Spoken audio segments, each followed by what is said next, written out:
Nagbabalik ang SMNI Presidential Debate 2022. The first question will come from UP Professor Dr. Clarita Carlos. Hi, good evening everyone.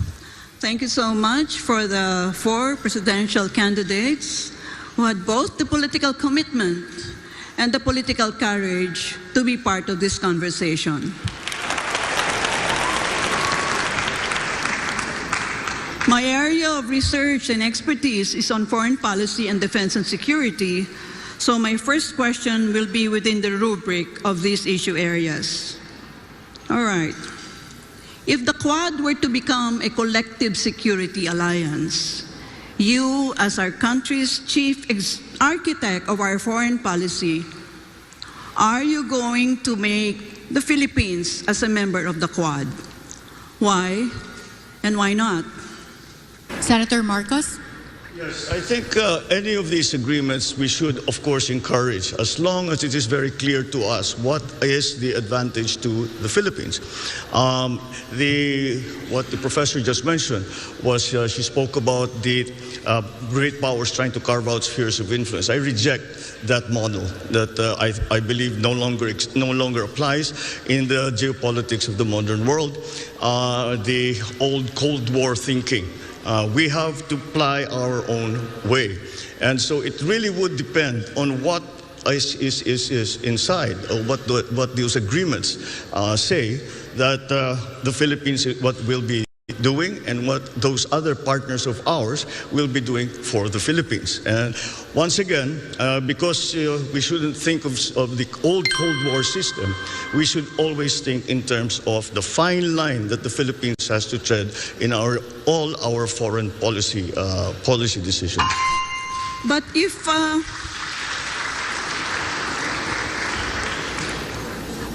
Mr. Marcos, if you reject the concept of spheres of influence, does that mean you're going to scuttle the Mutual Defense Treaty when you become President of the Republic? By no means. Linked to the United States of America as a defense ally. No, by no means. The relationship with the United States, our special relationship with the United States, is not something that we can treat, be cavalier about. It is a very important one. And it has stood us in good stead for over 100 years. And that, I think, will never disappear from the Philippine psyche, the idea and the memory of what the United States did for us and fought with us in the last war. And so that is a specific part of our foreign policy. But then, as we approach, we know that we are a hot spot right now. The West Philippine Sea is a hot spot in geopolitics right now. And that is why we still have to find our own line in terms of all of these arrangements. Except the one simple principle is that we will not cede 1 square inch of the Philippines to any country. Karen, do I have time for one more follow-up with Mr. Marcos? Yes, Professor Carlos. Yeah. Okay, if that is the stance that you have taken, Mr. Marcos, suppose you have a situation where China is trying to, take us in, embrace us within its sphere of influence. How would you react as our chief architect of our foreign policy? Once again, in terms of specifically to China, the correct approach still seems to be one of engagement. And no matter what the superpowers are trying to do, we have to work in the interest of the Philippines, and we cannot allow ourselves to be part of the foreign policy of any other country. And we have to have our own foreign policy. So again, whatever the superpowers do, we as a highly strategic geographic, are having a highly strategic geographical location in the world, really have to walk that very, very fine line between these great powers who, I always say, these are great powers, we are in between. If they sneeze at the same time, we disappear from the map. And that is something that we always have to keep in mind. Thank you. Our next question will be coming from Attorney Rolex Suplico. Attorney, your question, please. Madamong salamat, Karen. Mayong gabi sa tanan. Issue po ng kahit kaninong administrasyon, ang korupsyon, na tinatansyang may epekto sa mahigit kumulang 20% ng budget ng pamalaan kada taon. Ngayong magkakaroon ng bagong Pangulo, kailangan muling iakyat sa talakayan ang pagnanais na matigil ang pangungurakot, sapagkat ang isang malinis na gobyerno ay nagsisimula sa isang tapat at marangal na Pangulo. Kung kayo po ay magiging Pangulo, una, kusa mo bang ilalabas o hindi sa publiko ang iyong SALN or Statement of Assets, Liabilities and Net Worth? At pangalawa, kusa ka bang magsasagawa ng waiver sa mga provision ng RA 1405 na nagbabawal sa pagpaalam sa publiko ng laman ng inyong mga bank accounts?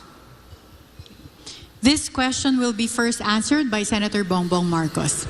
Well, sa issue ng pagbigay o ng salin, ay para sa akin, hindi problema yon. At kaya hindi lang ako nagsusulat ng salin for the last 6 years. Pero kung ako'y maging mapalad sa darating na halalan, ay natural, ay kailangan gagawa ng salin at ito ibibigay ko sa publiko paghihingiin sa akin. Ngayon, sa aking palagay, yan ang desisyon ko bilang isang individual. Sa aking palagay ay hindi na kailangan palitan ng batas at nasa sa bawat opisyal na yan kung sila ba ay handa na ilabas ang kanilang salin. At siyempre dadagdag ko kung may kaso na may court order na sasabihin ilabas ang salin, ay kailangan talagang ibigay. Pag na-mandate ng isang korte, maliwanag na talagang ibigay at ipalaman. Sa sarili ko lamang, para maging maliwanag, kapag ako ay susulat muli ng salin, ito ay gagawin kong public information. Thank you, Senator Marcos. So Karen, follow-up question. Of course. Papayag ka bang i-require ang inyong immediate family, asawa at mga anak, na ilabas na magperma ng waiver sa provisions ng RA 1405? I think we have reactions from Senator Marcos. Sa aking palagay, kung sino ang nasa batas na sinasabing kailangan sumulat ng salin, ay kung nasa sa kanya, kung sila ay maglalabas. Ngayon, ang pamilya ko naman ay siguro hindi dahil pamilya ko kailangan magsulat ng salin at kailangan ilabas. Kaya siguro yung aking sinasabi ay lahat na kung may pamilya man ako na nakaupo na sumusulat ng salin, ay sa palagay ko handa rin sila na ilabas lahat yan.